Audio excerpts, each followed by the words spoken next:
Cântăm ceva? Ce-mi cânti? Cântăm ceva. Laura, cântăm. Din asta.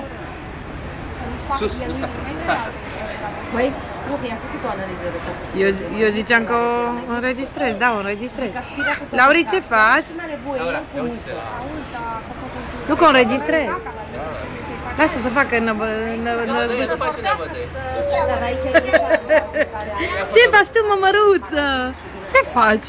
Ha, vezi, caz. I-am spus, George, te mănânc.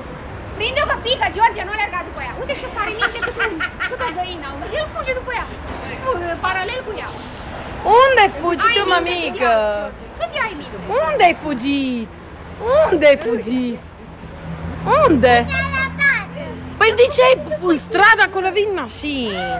De ce ai fugit în stradă? Știi că n-ai voie să fugi pe stradă, da? Ia spune lui George. Cine te duce cu mașina? Zi-mi, de ce ai fugit în stradă când n-ai voie? Cine te duce cu mașina? Laura?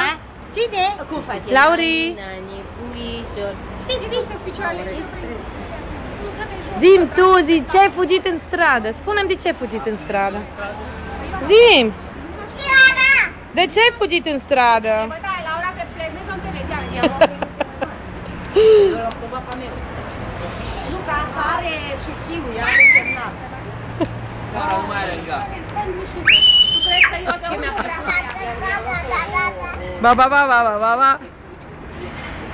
Nu știu ce uite. He.